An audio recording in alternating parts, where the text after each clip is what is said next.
प्रणाम करता हूं दोस्तों, नमस्कार। मैं हूं आपके साथ अनुराग मुस्कान और इस वक्त नोएडा के सेक्टर 78 में वेदवन में मैं मौजूद हूं। मुख्यमंत्री योगी आदित्यनाथ ने इस वेदवन का उद्घाटन किया था और अभी इसमें तैयारियां चल ही रही हैं। मुझे लगता है कि कुछ महीने के बाद आप इसे पूरी तरह से फंक्शनल देख पाएंगे। बहुत ख़ास मेहमान आज मेरे साथ वेदवन में मौजूद हैं। मैं वेदवन घुमाने आपको नहीं आया हूँ, बल्कि वेदवन में एक बहुत अहम मुद्दे पर हम लोग चर्चा करेंगे। अब चर्चा किससे करेंगे? देखिए, अगर मैं साधु संतों की बात करूं, स्वामी सन्यासियों की बात करूं, तो मैं बहुत ज़्यादा प्रभावित किसी से होता नहीं, जल्दी बहुत ज़्यादा प्रभावित नहीं होता, क्योंकि साधु संतों को, स्वामियों को लेकर के अक्सर ये असमंजस रहता है कि कौन हेतु के लिए काम कर रहा है और कौन सेतु के लिए काम कर रहा है। तो ये बड़ा पता लगाना मुश्किल है कि सेतु के लिए कौन काम कर रहा है और हेतु के लिए कौन काम कर रहा है। ये असमंजस साधु संतों में तो है ही, हम भक्तों में भी होता है, दर्शकों में भी होता है। लेकिन आज जो मेहमान मेरे साथ हैं उन्हें मैं वर्षों से जानता हूं। जब मैं टीवी में डिबेट किया करता था न्यूज़ चैनल में, तो आप मेरे कई बार बहुत अहम पैनलिस्ट हुआ करते थे। और अब बहुत ज़्यादा न बोल करके मैं सीधे परिचय करा देता हूं। मेरे साथ स्वामी दीपांकर महाराज मौजूद हैं। धन्यवाद अनुराग जी, आपका बहुत बहुत स्वागत है इस चर्चा के दौरान। आपने महत्वपूर्ण बना दिया। नहीं, आपने महत्वपूर्ण बनाया। हालांकि मैं आप लोगों को बता दूं कि जब स्वामी जी से मेरी सुबह सुबह बात हुई तो चर्चा ये हुई थी कि वेदवन में मिलेंगे, क्योंकि मौसम थोड़ा अच्छा था, बारिश हो चुकी थी। अचानक धूप निकल आई। अब धरती है गीली बारिश की वजह से और ऊपर से है सूरज, लेकिन आनंद आ रहा है महाराज जी। चलिए, मैं आपको बता रहा था कि कौन हेतु के लिए काम करता है, कौन सेतु के लिए, पता लगाना आज की तारीख में बहुत मुश्किल है, साधु संत और स्वामी सन्यासियों की अगर हम बात करें तो। लेकिन स्वामी दीपांकर जो हैं, उनको मैंने विलक्षण पाया।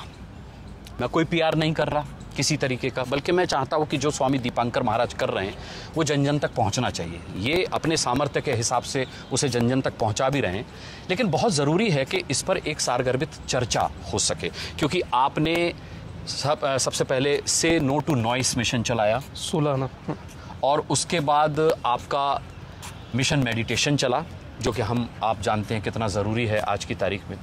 और अब आप भिक्षा यात्रा चला रहे हैं। ग्रीन के लिए भी आपने, मिशन ग्रीन के लिए भी आपने काम किया। महाराज, भिक्षा मतलब ये सबसे पहले मेरे दिमाग में सवाल कौंधा था, मैं आपसे पूछूं कि एक सन्यासी को भिक्षा मांगने की ज़रूरत क्यों पड़ गई? आजकल तो मैं देखता हूँ साधु सन्यासी भव्य मंच लगा करके प्रवचन कर रहे होते हैं, आप भिक्षा मांगने निकल पड़े। उसके पीछे का कारण था, कभी पाषाण काल में चले जाइए या पूर्व में चले जाइए जी, वामन देव ने राजा बलि से 3 पग धरती मांगे थे। हाँ, ये भिक्षा ही थे, भिक्षा थी। भिक्षा में 3 पग धरती मांगे थे। उसके बाद आप आगे बढ़ते चले जाइए, तो हमारी गुरुकुल परंपरा रही है, उसमें भी भिक्षा मांगना हम लोगों का अधिकार कहा गया। और फिर महात्मा बुद्ध ने, गौतम बुद्ध ने भिक्षा मांगा जी। समय थोड़ा सा बदल गया, मगर आज भिक्षा मैं भी मांग रहा हूं, मगर मेरी भिक्षा किसी से दाल, आटा, चीनी, चावल की नहीं है। मेरी भिक्षा है जातियों में ना बंटकर एक हिंदू होने की भिक्षा दीजिए, एक सनातनी होने की भिक्षा दीजिए। शराब अपना, कार, बंगला, दौलत अपने पास रखिए। सिर्फ एक हिंदू अगर हो सकते हैं तो ये भिक्षा यात्रा आप ही के लिए है जी। महाराज जी, सबसे बड़ा सवाल ये उठता है कि मैंने जैसा कहा कि आजकल हम देखते हैं साधु सन्यासी और महाराज लोग जो हैं वो बड़ा सा दरबार, भव्य दरबार लगा करके बैठ जाते हैं और प्रवचन करते हैं। वो भी समाज के लिए बहुत ज़रूरी हो सकता है, लेकिन आपने भिक्षा का ही रास्ता क्यों चुना? आपको क्यों लगा कि यही रास्ता सही है? ये क्या ये सही नहीं होता कि आप दरबार लगा के बैठते, हुजूम इकट्ठा होता, फिर आप अपने भक्तों को एक दिशा देते? सर, पहली बात तो मैं, सर मत बोलिए अनुराग भाई, बहुत साधारण सन्यासी हूँ, एक शमशान में जिंदगी गुजारता हूँ। तो मेरे लिए दरबार मैं किसी को ना तो बोल सकता और ना मैं किसी से कहना चाहता हूँ। मुझे कोई दरबार की स्थिति में नहीं हूँ। मुझे जितना मजा सड़क पर आता है या जितना गाँव देहात में घूमने में आता है जी, तो उसी दौरान मुझे लगा कि आज आवश्यकता भिक्षा मांगने की है, मगर भिक्षा में किसी से कुछ, किसी प्रकार की माया मांगने की नहीं है। हाँ, भविष्य में कालांतर तक सनातन की काया बची रहे, उसके लिए भिक्षा मांगना आज आवश्यक था। तो वो भिक्षा मांगने के लिए 2022 में 23 नवंबर में ये शुरुआत किया था जी। उस समय टेम्परेचर 7 था, उसके बाद गर्मी आई, उसके बाद टेम्परेचर 44 था, फिर बारिशें आई तो टेम्परेचर ऊपर नीचे रहा, और आज आपके सामने सूरज ऊपर से आग बरसा रहा और धरती नीचे से। देखिए ना, आपके मेरी साथ में देखिए तो आपके सामने खड़े हैं जी। लेकिन मुझसे तो ज़्यादा ही पसीना आप आजकल इस भिक्षा यात्रा में बाहर हैं महाराज, एक सवाल चंचलता भरा मेरे मन में आया है, आपसे पूछने की धूर्तता कर सकता हूं क्योंकि आपसे इतना परिचय है मेरा। सवाल ये है कि अक्सर यात्रा जो है वो नेता लोग करते हैं। राहुल गांधी ने 100 दिन की यात्रा की, जगन मोहन रेड्डी साहब ने यात्रा की और उन्होंने शायद 241 दिनों की यात्रा की थी, 341 दिनों की यात्रा की थी। आप 365 दिनों की यात्रा पर निकले हुए हैं। कहते हैं कि स्वामी बहुत कम यात्रा करते देखे गए, मुझे तो याद नहीं कि कभी किसी स्वामी साधु संत ने इस तरीके की यात्रा की हो किसी मुहिम को लेकर के। तो महाराज जी, सवाल मेरा ये है कि ये यात्रा कहीं संसद तक पहुंचने की तो नहीं है? आप नहीं, ऐसा 50 लोग पूछ चुके हैं। रोचक ये है कि अब से पहले आदि गुरु शंकराचार्य ने चारों दिशाओं को जोड़ने के लिए यात्रा किया था, आध्यात्मिक यात्रा। ये आध्यात्मिक और सामाजिक दोनों हैं। कारण क्या है? आपने कभी किसी आज तक दुकान पर किसी रोमन, किसी कैथलिक या किसी सिया, किसी सुन्नी की टी शर्ट लगी हुई देखी है? नहीं, मैंने नहीं देखा अपने जीवन काल में। नहीं। हाँ, मगर मैंने अपने हिंदुओं में जो जातियां उनकी टी शर्ट बहुत सारी देखी हैं। जाट की देखी, गुजर की देखी, पंडित की देखी जी, ठाकुर की देखी। मुझे समझ ये नहीं आ रहा है कि मार्केटिंग के नाम पर हमें जो बांटने का सिलसिला आज से नहीं, एक लंबे समय से चला आ रहा है। और मैं चुनौती से कहता हूं, किसी एक धर्म ग्रंथ में जाति का जिक्र नहीं है, वर्ण का जिक्र है। और वर्ण भी क्या? श्रीमद् भगवद गीता अध्याय नंबर 4 श्लोक नंबर 13 पन्ना नंबर 176, चातुर्वर्ण मया सृष्टम गुण कर्म विभाग्यशः। गुण और कर्म के आधार पर बांटा गया, जाति के आधार पर नहीं, क्योंकि जाति हम लोगों के यहाँ थी नहीं। 1901 में जातिगत जनगणना हुई और 1931 में British census commissioner Herbert Risley ने, जिसकी ठोडी वो उच्च जाति, जिसका माथा छोड़ा वो उच्च जाति, जिसकी आंख ऐसी वो उच्च जाति, जिसके कंधे नीचे वो निम्न जाति, जिसके कंधे ऊंचे वो उच्च जाति। पूरी दुनिया उसको कूड़ेदान में डाल चुकी है, भारत आज भी कंधों पर ढो रहा है। मेरा दुख यही है कि जाति जहां थी नहीं, वहां जाति के नाम पर बांटा क्यों गया। एक लाइन में आपकी ये यात्रा क्या कहती है? किस परिप्रेक्ष्य में क्या समझाना चाह रहे हैं आप इस यात्रा की? क्या भिक्षा मांग रहे हैं? कि जातियों में बंटना बंद कीजिए, एक हिंदू होने की भिक्षा दीजिए। जाति में बंटना बंद। एक हिंदू होने की आपने मुहिम शुरू की, लेकिन इससे सर्वधर्म कैसे जुड़ेंगे? देखिए, अन्य धर्म जुड़े ही हुए हैं। वो कैसे जुड़े हुए हैं? आप मुसलमान आते हैं आपकी यात्रा में? नहीं, मैं वही आपको बता रहा हूँ। मुसलमानों को जोड़ने की जरूरत नहीं, वो ऑलरेडी पहले से जुड़े हुए हैं। अगर आप आज कोई धर्म की चर्चा कीजिए, वो 2 मिनट पर आपको लाखों खड़े मिलेंगे धर्म के नाम पर। क्रिश्चियन को जोड़ने की जरूरत नहीं, वो अपने आप में जुड़े हुए हैं। बिखरा हुआ तो सिर्फ हिंदू है ना, यानी सनातन है ना। धर्म के नाम पर आपका कहना है हिंदू नहीं जुड़ा? मैं कह रहा हूं कि जातियों के नाम पर जो बांटा गया है, मैं उसे जोड़ने की कोशिश कर रहा हूं। ठीक वैसे ही जैसे आज से पहले भी बुजुर्गों ने और बड़ों ने कोशिश की, मैं उसी को प्रयास करने की कोशिश कर रहा हूं। उनका थोड़ा सा देखने का नजरिया और था। आप सोचिए ना, राम मनोहर लोहिया चाहते थे कि जातिवाद ना हो, जाति ना हो। डॉक्टर BR अम्बेडकर चाहते थे जाति ना हो। तो वर्तमान उन्हीं के, ये कहूं कि विचार को कंधे पर लेकर चलने वाले लोग जातिगत जनगणना करा रहे हैं। तो दुख नहीं होगा? क्यों मुझे बांट रहे हो भाई?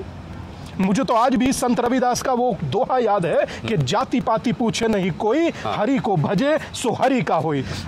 महाराज जी, एक सबसे बड़ा सवाल ये भी है कि आपकी यात्रा, अगर मैं कहूँ तो वर्ल्ड रिकॉर्ड बना सकती है। 365 दिन की यात्रा। आपने कहा शंकराचार्य जी ने हिंदू धर्म की पुनर्स्थापना के लिए, सनातन की पुनर्स्थापना के लिए यात्रा की। अगर राजनीतिक परिदृश्य में देखें तो आडवाणी जी की यात्रा, राहुल गांधी की यात्रा, जगन मोहन रेड्डी की यात्रा। आपकी यात्रा वर्ल्ड रिकॉर्ड बना सकती है। क्या आप बता सकते हैं कि वर्ल्ड रिकॉर्ड के अलावा भी इस यात्रा से आपको किसी उपलब्धि की उम्मीद है? 70 साल से अगर हिंदुओं को कोई एक नहीं कर पाया, तो क्या आपकी ये यात्रा कर देगी? पश्चिमी उत्तर प्रदेश की छोटी सी आपको कुछ उपलब्धियां बता रहा हूं। हालांकि अपनी उपलब्धि स्वयं नहीं बोलना चाहिए। अभी बैठे थे तो एक माता मिली थी, अम्मा आप ही के सामने वो उपलब्धि बता रही। मैं उदाहरण हूँ उसका। आपको देखते ही वो पहचान गई और उन्होंने आप जो सनातन के लिए दोहराते हैं वो दोहराया। तो मेरे लिए इतना पर्याप्त है। ये उपलब्धि वो है जहाँ मैं जानता नहीं। एक बार क्या बोला था उन्होंने? अम्मा ने कहा कि बोले कि जब बोलते हो कि सनातन मतलब सनातन, बटेंगे नहीं। तो मैं समझता हूँ कि यही मेरी एक इच्छा और भाव रहा। आप सोचिए, अब इसकी उपलब्धि के लिए 10 दिनों के भीतर सिर्फ इतना पूछा कि कौन लोग हैं जो जातियों में ना बटकर हिंदू होना चाहते हैं, मिस कॉल दीजिए। तकरीबन 1 मिलियन मिस कॉल हो गई 10 दिनों के भीतर। ये तब जब कोई PR एजेंसी नहीं, किसी के साथ कोई हम लोगों का नहीं, कुछ नहीं, सिर्फ हाथ जोड़कर भिक्षा मांगी थी। और भिक्षा में 10 लाख मिस्ड कॉल। पहला हजारों के लगभग एफिडेविट बिना मांगे और 8 लाख लोगों से लगभग ज्यादा हाथ खड़ा कर संकल्प ले चुके हैं जी। और उसके परिणाम ये हैं कि पहले कारों पर जाति लिखी देखते थे, आज हिंदू लिखा देखते हैं, तो गर्व होता ही है। आपको गर्व होता है, लेकिन अगर कोई कार पर हिंदू लिख करके म्यूजिक अंदर तेज बजा करके और कार को 80 से ऊपर की स्पीड पे दौड़ाते हुए वो हल्ला करता हुआ कोई नहीं बजाता वो जूता सर अच्छा। पीछे। हाँ, ये कहने जैसा है। और म्यूजिक बजा रहा है, भीतर लगा, कम बजा, सुन ले, बात इतना ही है। मगर से नो टू नॉइस भी चलाया ना, इसलिए मैंने मगर ऐसा मैंने अब तक किसी को देखा नहीं, कोई हिंदू लिख करके पीछे कोई इस तरीके का हुड़दंग कर रहा। देखिए, सिर्फ मात्र इतना कहूंगा कि तीर भी हम हैं, भाला भी हम हैं, माला भी हम हैं, तलवार भी हम हैं। गंगा से लेकर के नदियों का जिसमें स्रोत एकत्र होता है वो सिंधु हैं हम। हमें गर्व है स्वयं पर के हिंदू हैं कि सर, और हिंदू जितना सहिष्णु हो सकता है शायद उतना आज तक कोई नहीं हुआ। अगर मैं देखूं तो एक सन्यासी के लिए, एक स्वामी के लिए इस तरीके से इतने दिनों की पद यात्रा करना, भिक्षा यात्रा के नाम से, संघर्षमय भी है। मैंने इसीलिए शुरुआत में आपसे कहा था कि क्या ये ज़्यादा बेहतर नहीं होता कि आप तो इतने अच्छे वाक्पटु हैं, आपकी जिह्वा पर सरस्वती का वास है, क्या ये ठीक नहीं होता कि आप प्रवचन करते, आपके दान पात्र में बिना कहे लोग दान दक्षिणा डाल जाते, आज आपको एक मिस कॉल के लिए याचना करनी पड़ रही है? सर, मुझे लगता है ये याचना मेरे भविष्य को और मेरे सनातन को जोड़ सकती है, तो उसके लिए भिक्षा ही क्या, अगर जो स्वयं को भी आहूत करना पड़े तो मेरे लिए वो महत्वपूर्ण होगा, बजाय कि किसी अच्छे से मंच पे बैठकर मैं अपने जीवन को और दान पात्र में चढ़ रहे चढ़ावे को देखूं, मेरे से ज़्यादा अच्छा ही है। और जब शमशान में ही रह रहे हैं, अब से नहीं रह रहे हैं, तकरीबन शायद मैं समझता हूं कि 11-12 साल की उम्र थी जब बाबा के पास पहुंचे थे, तो जीवन के 24 साल उनके गुरुजी जब 24 साल जीवन के उनके साथ गुजार दिए, तो वहां शमशान में यही चीज आते और जाते देखे हैं कि आदमी के पास रहता कुछ नहीं। लगता है वही ठीक थे, वहां तो आदमी के पास रहता कुछ नहीं। मगर हाँ, इतना तय है अनुराग भाई, आप गंगा स्नान करने कभी गए होंगे, अगर लोगों को करते देखा होगा, बाजू में कौन नहा रहा है कोई जाति पूछता है? नहीं। आप भंडारा खा रहे हैं, बाजू में कौन खा रहा है पूछता? रेल में बैठे हैं, बाजू में कौन बैठा है पूछता है? नहीं पूछता। बांटता कौन है, महत्वपूर्ण ये है। बस उसी बांटने वाले से बचना है। और अगर बच गए तो मुझे लगता है कि सनातन से बड़ी कोई ना सभ्यता थी, और ना सनातन से प्राचीन कोई था, और ना भविष्य में कोई होगा। और अगर जो यूं ही बंटते रहे तो मैं आज बड़े दावे से कह रहा हूं, अच्छा छोड़ दीजिए, मेवात में क्या हुआ, नूह में क्या हुआ, देखा सबने।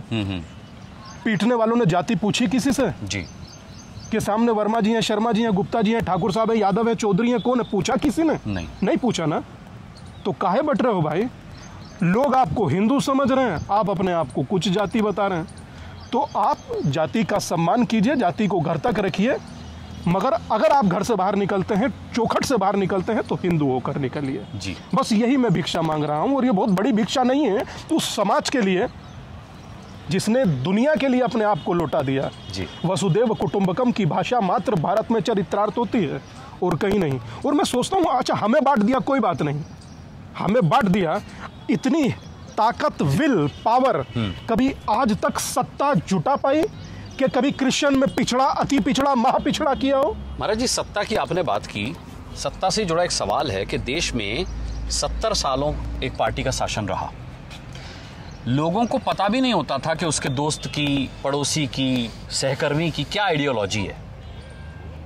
आज 2014 के बाद से लोग कहते हैं ऐसा माहौल हो गया है कि दोस्त दोस्त से आइडियोलॉजी को लेकर के लड़ रहा है। आपको नहीं लगता कि वैचारिक रूप से मतभेद अब ज्यादा बढ़ गए, पहले कम थे? बेसिक क्या है कि अब स्पष्ट होने लगा है, बड़े नहीं हैं, अब स्पष्ट होने लगा है। और हाँ, जब कुछ चीजें स्पष्ट होती हैं तो कष्ट का होना तो स्वाभाविक है, मनुष्य में कहीं ना कहीं परिलक्षित हो ही जाता है।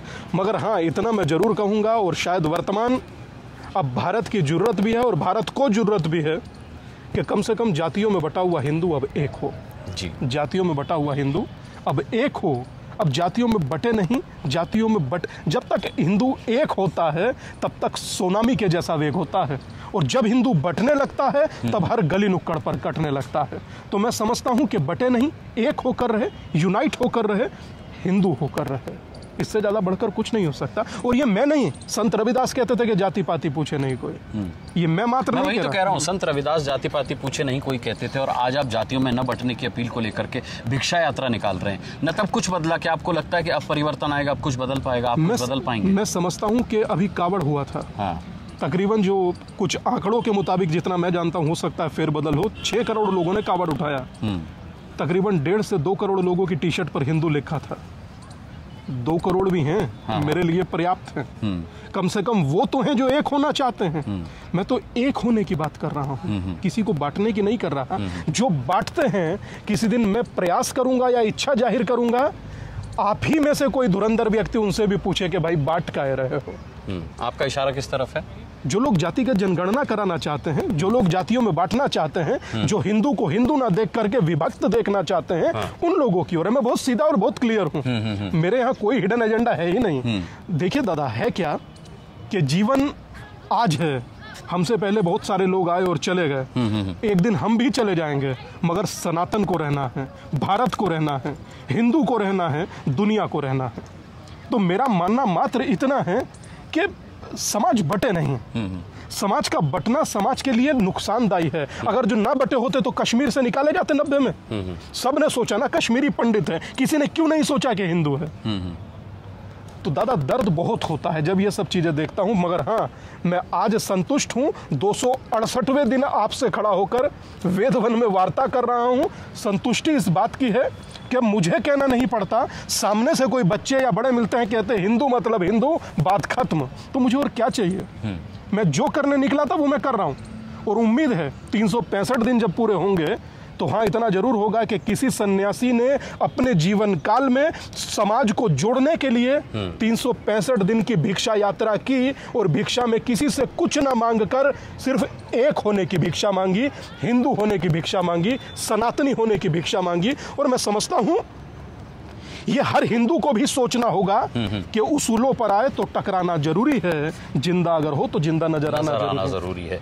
सत्ता की आपने बात छेड़ दी, तो अब सत्ता को लेकर के बहुत सारे सवाल मेरे मन में आने लगे। 2024 में महाराज क्या भविष्य देख रहे हैं आप? क्योंकि सनातन के लिए तो मोदी जी भी काम कर रहे हैं, प्रत्यक्ष अप्रत्यक्ष रूप से योगी जी भी काम कर रहे हैं, और अब एनडीए के सामने इंडिया खड़ा हो गया है। तो क्या भविष्य देख रहे हैं आप राजनीतिक रूप से? किसका भविष्य ज्यादा उज्जवल देख रहे हैं आप? दादा, हमारे राजा राम हैं, हमारे तो राजा राम हैं, और राम के शब्द हैं कि होई हो सोई जो राम रची राखा। जो राम रखेगा वो हो जाएगा। ये दुनिया जाने, राम जाने, या जो कर रहे हैं उनका काम जाने। डिप्लोमेटिक आंसर मत दीजिए महाराज जी, आप जनता के बीच में रहते हैं, यात्रा करते हैं, यात्रा एक होने की है दादा, राजनीति की नहीं है। नहीं, जनता किसी से ये नहीं पूछा। अच्छा, पर वैसे हाँ, इतना जरूर है, लोग खुद से ही चाहते हैं कि जो सनातन को अपमानित ना करे, हिंदू को अपमानित ना करे, मंदिरों का विरोध ना करे, सबको एक साथ लेकर चले, ऐसे ही व्यक्ति की लोग इच्छा रखते हैं। फिर भी आपने थोड़ा, अगर आप अपने मन की भी बताएं कि आपको किसका भविष्य नजर आता है? क्योंकि तोड़ने की बात तो इंडिया करता है, जो पहले यूपीए था, तोड़ने की बात एनडीए भी नहीं करता, जो आज सत्ता में है। तो फिर जब सब लोग जोड़ने की बात करते हैं तो फिर भविष्य किसका? क्योंकि अब देखिए इतने साल हो गए, लोग कहते हैं कि सरकार को लेकर के एंटी इनकम्बेंसी भी काम कर रही है, असंतोष भी है लोगों में। नहीं दादा, मैं तो एक ही चीज कहूंगा, देखिए एंटी इनकम्बेंसी अपनी जगह, या जो असंतोष है वो अपनी जगह जी। आगे भविष्य सिर्फ हिंदू का है, सनातन का है, भारत का है। मैं बाकी बहुत ज्यादा चीजों पर कोई वक्तव्य देना नहीं चाहता, क्योंकि राजनीतिक व्यक्ति नहीं हूं। हाँ, अगर राजनीतिक व्यक्ति होता तो खूब बताता, खूब कहता, और 2-4 लोगों का बुराई भी करता। वो मेरा स्वभाव नहीं है। मेरा स्वभाव मात्र अपने लक्ष्य को लेकर है, और मेरा लक्ष्य बहुत क्लियर है कि जातियों में ना बट करके समाज को एक करो जी। लेकिन आप बार बार जातियों में बंटने की बात कर रहे हैं, आप बार बार हिंदुत्व की बात कर रहे हैं, सनातन की बात कर रहे हैं। क्या 70 साल से इतना असुरक्षित था हिंदू? क्या इतना असुरक्षित था सनातन कि आज उसे जोड़ने के लिए आपको यात्रा निकालने की जरूरत पड़ रही है? क्या हम इतने असुरक्षित थे? एक लंबे समय तक प्रयास किया, एक लंबे समय तक प्रतीक्षा किया, एक लंबे समय तक सोचा। ये मेरे गुरु चाहते थे, सच बात तो ये है। अच्छा, कि मुझे जातियों में बटे समाज को एक करना चाहिए, और वही मैं कर भी रहा हूँ। और शायद मुझे लगता है कि गुरु की इच्छा का पालन करना हर शिष्य का कर्तव्य भी है। अच्छा, दूसरी सबसे इंपॉर्टेंट बात यह है कि ये मात्र मैं कर नहीं रहा हूं, एक बहुत प्रतीक्षा के बात कर रहा हूं। कभी सोचा था कि कोई पॉलिटिकल व्यक्ति करता, जिसके पास ताकत है, क्षमता है, जिसके कहे से समाज आ जाता है। अगर कभी ऑफर आए कि आप ही पॉलिटिकल हो जाइए तो क्या करेंगे? मैं दादा जो कर रहा हूँ मेरे लिए वो ज़्यादा जरूरी है, मेरे लिए पॉलिटिकल होना इतना जरूरी नहीं। लेकिन देखिए, समाज के लिए, देश के लिए कुछ करना होता है तो लोग राजनीति में दादा, पश्चिमी उत्तर प्रदेश में तकरीबन 25 जिले हैं, और 25 जिले में हर 5वां आदमी कहता है कि मुझे जातियों में ना बटकर एक हिंदू होना है। मेरे लिए इतना पर्याप्त है जी। और मैं समझता हूँ कि किसी भी सन्यासी को शायद बहुत कम इतना प्यार मिला होगा भिक्षा में कि जितना मुझे मिला है। तो मैं बहुत तृप्त और खुश हूं। और रोचक यह है कि जहां हूं, जो कर रहा हूं, यकीन मानिए कि बम बम एकदम, मन में कहीं कोई किसी प्रकार का। अच्छा, यात्रा तो राहुल गांधी ने भी अपनी सफल बताई और कई जानकार मानते हैं कि उनकी यात्रा भी सफल रही। वो भी भारत जोड़ो यात्रा कर रहे थे, आप जातियों में न बंटने की अपील कर रहे हैं। देखिए दादा, तो इस हिसाब से फिर मैं कह सकता हूँ उनका भविष्य भी उज्जवल है। दादा, यात्राएं कभी विफल नहीं होती, चाहे वाईएसआर रेड्डी के बेटे जगन रेड्डी ने की हो, चाहे वेंकैया नायडू कह रहे हैं, जैसे चंद्रबाबू नायडू ने की हो, या राहुल जी ने की हो, या वर्तमान मैं कर रहा हूँ, यात्राएं कभी विफल नहीं होती। मैं यात्रा को कभी नहीं कहूंगा, क्यों? क्योंकि यात्रा से आप पब्लिक के बीच में जाते हैं और पब्लिक के बीच में जाना अच्छी चीज है, मगर आप किस देह से जा रहे हैं वो अति महत्वपूर्ण है। तो मेरा देह आप भी जानते हैं, मेरा देह समाज भी जानता है, और यकीन मानिए कोई ऐसा शायद देश बचा हो, जर्मनी से लेकर के यूके तक और यूएस से लेकर कनाडा तक और फ्रांस से लेकर के तमाम ऐसे देश जहां से हर व्यक्ति ने अपनी वीडियो बनाकर भेजी कि मैं एक होना चाहता हूं महाराज जी, और जो कार्य कर रहे हैं उसमें मेरी कहीं आवश्यकता हो तो बताइएगा। नहीं, लेकिन लोगों को अगर ये आभास है कि वो उन्हें एक होना है तो फिर उन्हें किसी स्वामी की क्यों जरूरत है? कोई तो आकर के स्वाभिमान को जगाएगा ना, कोई तो आकर के दरवाजा खटखटाएगा ना, कोई तो आकर के द्वार पर दस्तक देगा कि अब बटिए मत दादा, समय खराब होगा जी।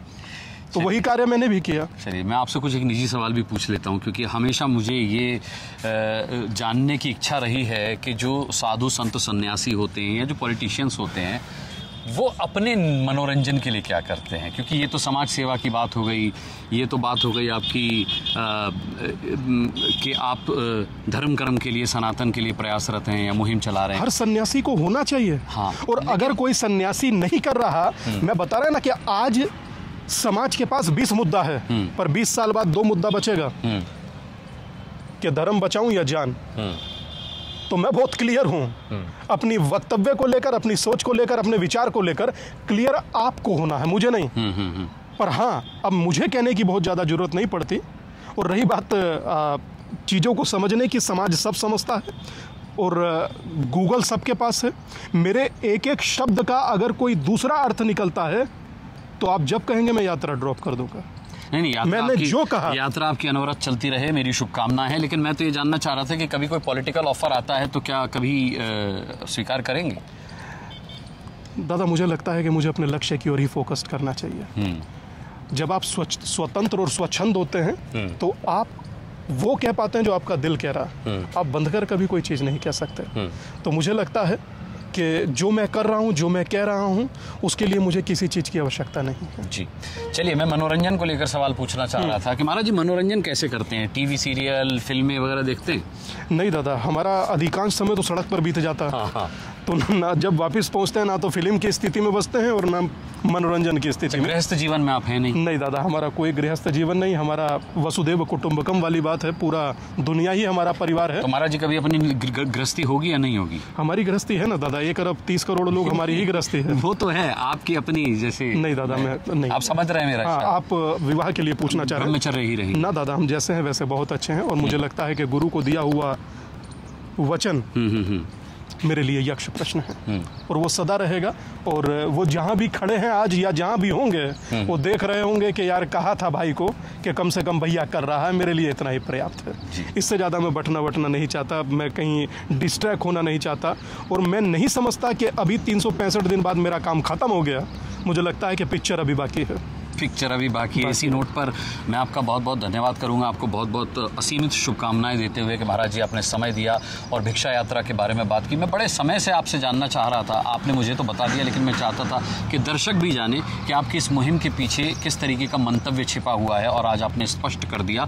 हालांकि आज मैं थोड़ा सा असहज हूँ इतनी गर्मी में, फिर किसी दिन और आप जब आपकी 365 दिन की यात्रा हो जाएगी तो मुझे लगता है तब तक मौसम भी अच्छा हो जाएगा। तो उसके बाद एक लंबा वार्तालाप करेंगे। बहुत बहुत शुभकामनाएं, बहुत बहुत धन्यवाद महाराज जी आपका।